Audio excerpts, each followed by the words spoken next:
Emma Rodriguez had been working at Heritage Antiques in downtown Boston for 3 years, but she had never encountered anything quite like the collection that arrived on that foggy October morning. The estate of Cornelius Whitman, a reclusive collector who had passed away at 94, contained dozens of carefully preserved photographs dating back to the mid-1800s. As Emma carefully unpacked each item from the climate-controlled shipping containers, she marveled at the collection's scope and condition. Victorian family portraits, Civil War-era daguerreotypes, and early 20th century studio photographs filled several archive boxes. Each image had been meticulously preserved between acid-free tissue paper and stored in temperature-controlled conditions for decades.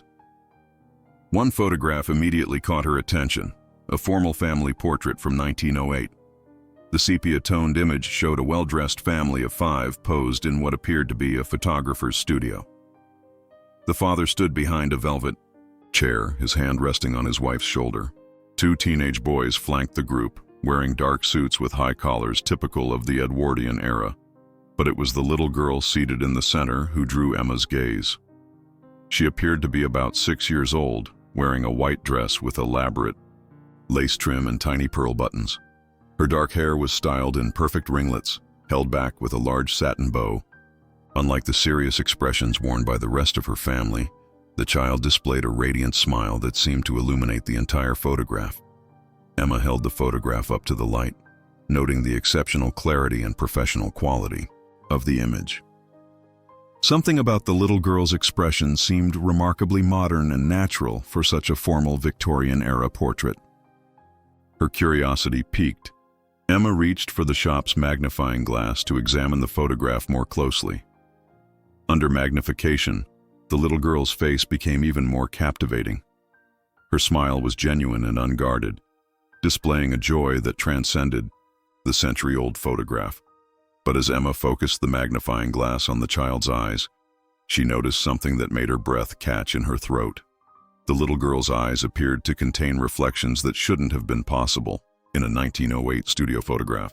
While the rest of the family showed the expected reflections of the photographer's flash powder and studio lighting equipment, the child's eyes seemed to reflect something entirely different.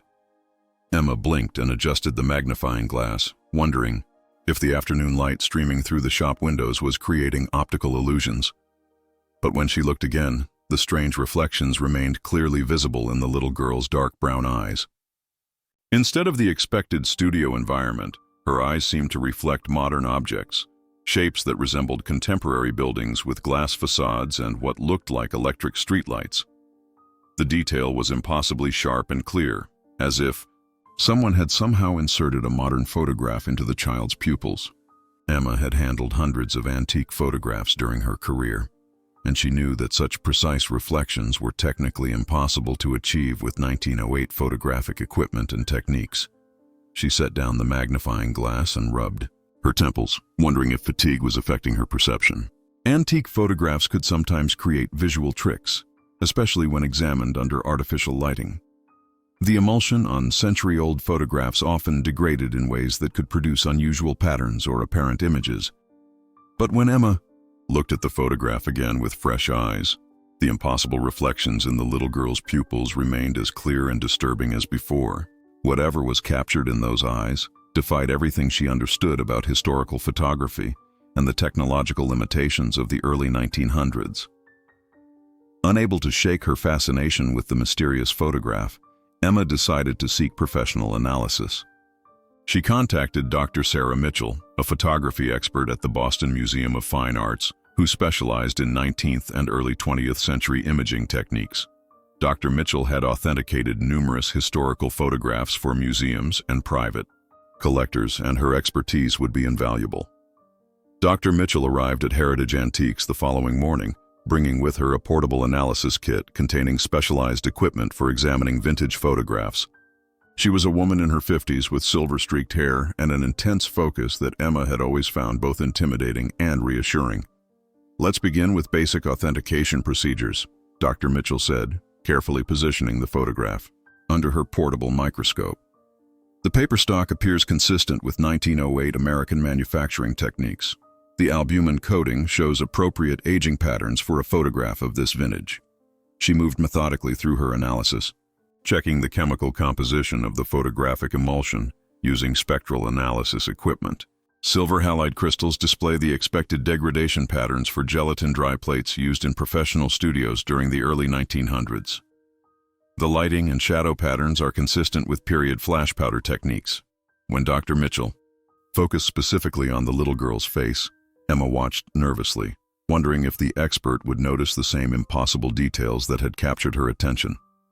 After several minutes of intense examination through various filters and magnifications, Dr. Mitchell looked up with a puzzled expression. "The photograph is definitely authentic to the period," she confirmed. "However, there's something quite unusual about the reflections in the child's eyes. The level of detail and the nature of what appears to be reflected is highly inconsistent with 1908 studio photography capabilities." Emma felt a mixture of relief and apprehension. Her observations had been confirmed by an expert, but that only deepened the mystery surrounding the little girl and her impossibly detailed eye reflections. Determined to uncover the story behind the mysterious photograph, Emma began researching its origins. The estate documentation indicated that Cornelius Whitman had acquired the image in 1963 from an estate sale in Hartford, Connecticut, but provided no information about the family depicted in the portrait. Emma started her investigation at the Boston Public Library's genealogy department, hoping to identify the family through clothing styles, photographic studio techniques, and other contextual clues. The formal studio setting and high-quality equipment suggested the family had been wealthy enough to afford professional photography, which was still expensive in 1908.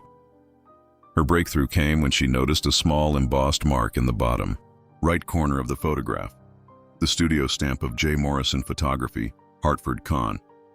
This mark led her to the Hartford Historical Society, where she hoped to find records of the Morrison studio and its clients. The Historical Society's archives contained extensive documentation of Hartford's early photography studios, including client records and sample portraits from J. Morrison Photography, which had operated from 1895 to 1920.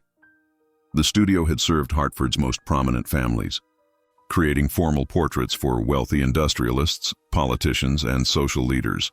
Among the Morrison studio records, Emma discovered a client ledger from 1908 that listed a portrait session for the Blackwood family, 5 persons, September 15, 1908. The entry included the family's address on Asylum Avenue, one of Hartford's most prestigious residential streets, and noted that the session had required 3 separate attempts due to unusual circumstances with the youngest child. The ledger's margin notes, written in the photographer's careful script, provided intriguing details.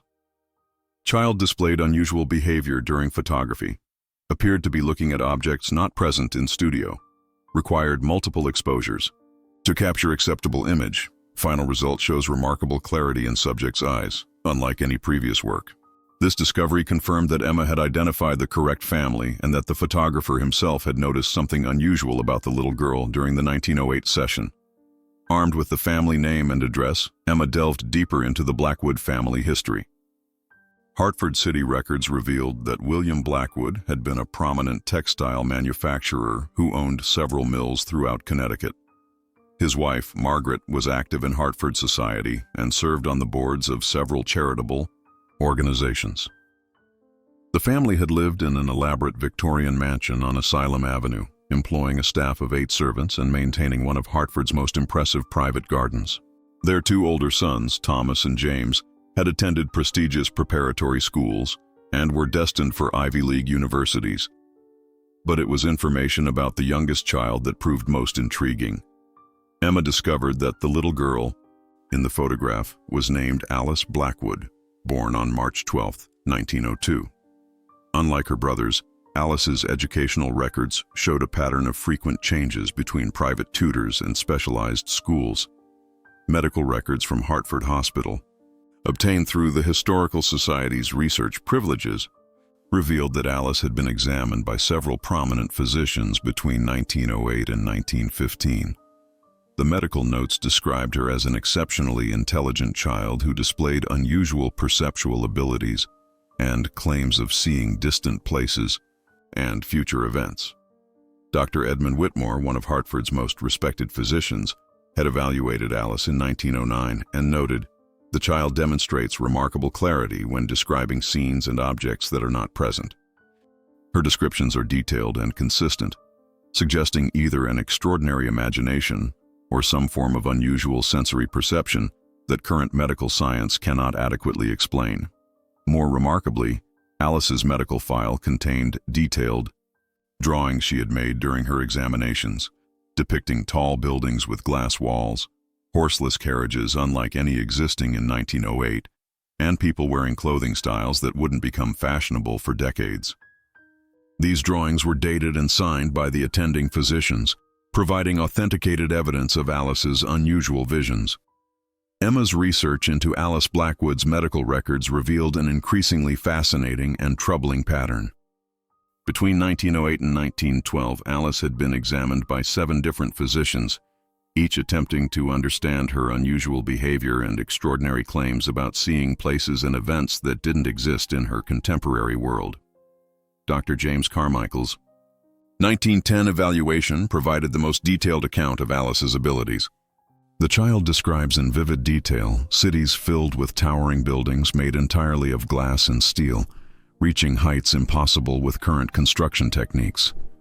She speaks of vehicles that move without horses at tremendous speeds, and flying machines that carry hundreds of passengers across oceans. More intriguingly, Alice had consistently described technological innovations that wouldn't be invented for decades. She spoke of devices that could capture and reproduce human voices, of pictures that moved and told stories, and of machines that could perform complex calculations instantly. Her descriptions were so detailed and technically consistent that several physicians had documented them extensively. Dr. Whitmore's notes from 1911 revealed that Alice's visions weren't random or fantastical. The child's descriptions follow logical patterns and demonstrate remarkable consistency over time. She describes the same locations and technologies in identical detail during separate examinations months apart, suggesting these visions represent something more than mere childhood imagination. Alice's parents had initially been concerned that their daughter's claims indicated mental illness, but the examining physicians found no evidence of psychological disturbance. Instead, they described her as exceptionally intelligent, articulate, and emotionally stable. Her only unusual characteristic was her persistent insistence that she could see forward to places and times that hadn't yet come to pass. The medical records also revealed that Alice's unusual abilities had gradually diminished as she grew older. By age 12, her visions had become less frequent and detailed, and by 14, they had ceased entirely, allowing her to live a relatively normal adolescent life despite the extraordinary experiences of her early childhood. Fascinated by the medical documentation of Alice's unusual abilities, Emma decided to consult with Dr. Robert Chen, a neurologist at Massachusetts General Hospital who specialized in unusual perceptual phenomena. She hoped that modern medical knowledge might provide insight into what Alice Blackwood had experienced over a century ago. Dr. Chen reviewed the historical medical records with great interest, noting the remarkable detail and scientific rigor of the early 20th century physicians' observations.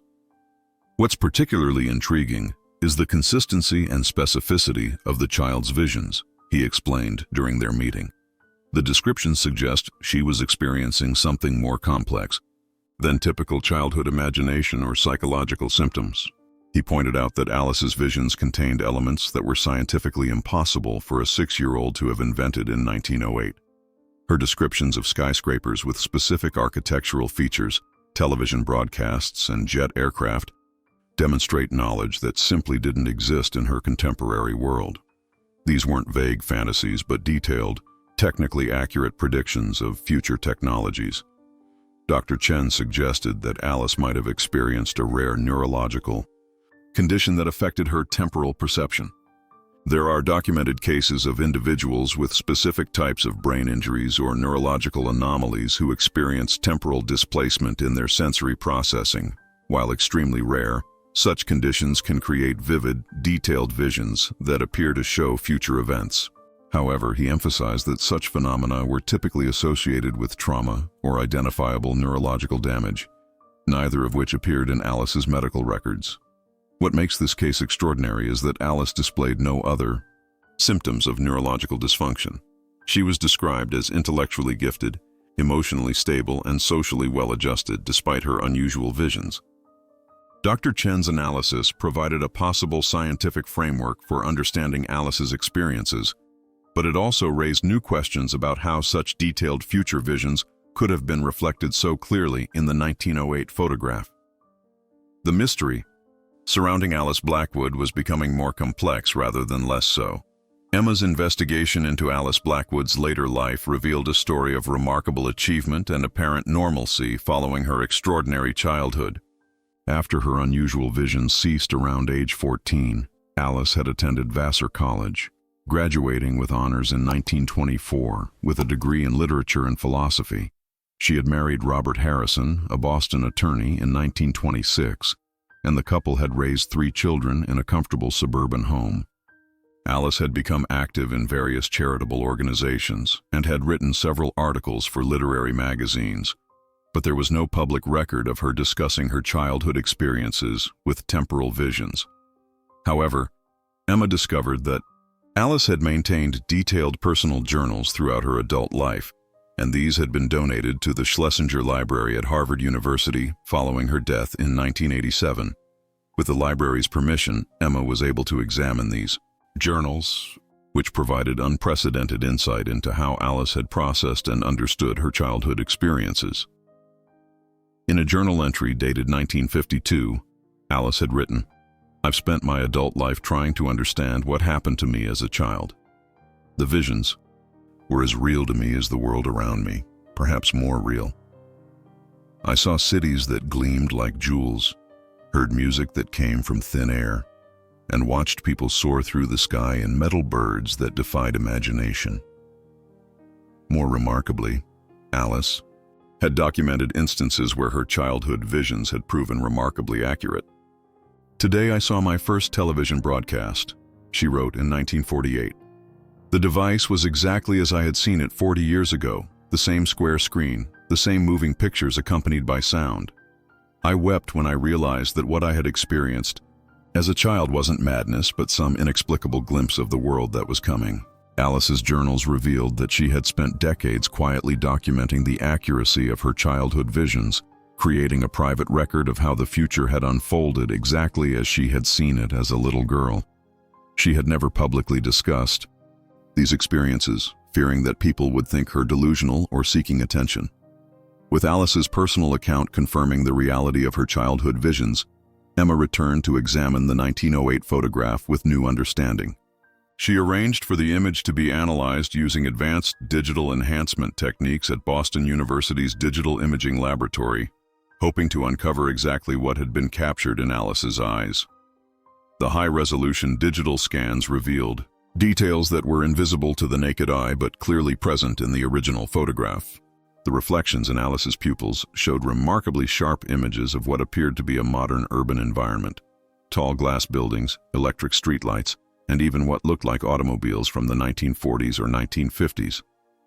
Dr. Patricia Wu, the laboratory's director, was astonished by the findings.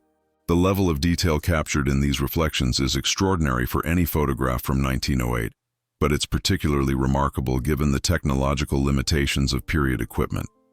The images appear to show scenes that couldn't have existed when the photograph was taken." The digital analysis confirmed that the reflections weren't artifacts or later additions to the photograph. The images were embedded in the original emulsion and showed the same aging patterns as the rest of the photograph. Whatever Alice had been seeing at the moment the photograph was taken had somehow been captured by the camera's lens.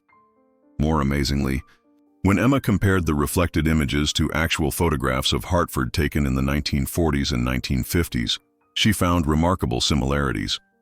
The reflected cityscape matched the actual development of Hartford's downtown area, decades after Alice's childhood visions had ended.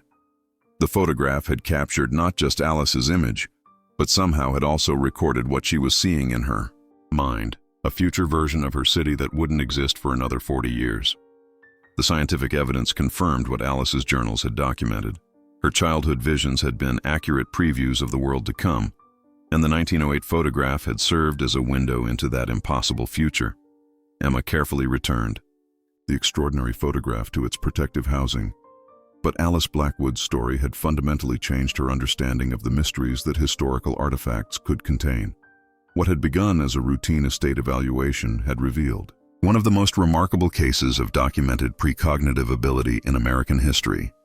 Working with Dr. Mitchell and the Boston Museum of Fine Arts, Emma arranged for a special exhibition featuring Alice's photograph alongside her personal journals and the historical medical records. The exhibition, titled Through Time's Window, The Alice Blackwood Phenomenon, drew thousands of visitors and significant attention from neuroscientists and paranormal researchers worldwide. The display included modern digital enhancements of the photograph that clearly showed the future. Hartford's cityscape reflected in Alice's eyes, alongside actual photographs of the same locations taken decades later. The remarkable correspondence between Alice's childhood visions and subsequent reality provided compelling evidence for abilities that science still couldn't fully explain. Alice's descendants, contacted through genealogical research, expressed gratitude that their ancestors' extraordinary experiences were finally being recognized and studied rather than hidden as family secrets. Her granddaughter revealed that Alice had privately shared some of her experiences with family members, always emphasizing that her visions had been gifts of sight into tomorrow's world. The photograph now serves as the centerpiece of ongoing research into temporal perception and consciousness at several universities. Scientists continue to study both the image and Alice's documented experiences, hoping to understand how a 6-year-old girl in 1908 had been able to see and somehow photograph a future that wouldn't exist for decades. Emma often returns to examine the photograph, still amazed by the little girl's radiant smile and the impossible reflections in her eyes. Alice Blackwood's story serves as a reminder that reality contains mysteries far more extraordinary than fiction, and that sometimes the most remarkable discoveries come from looking more closely at what seems perfectly ordinary.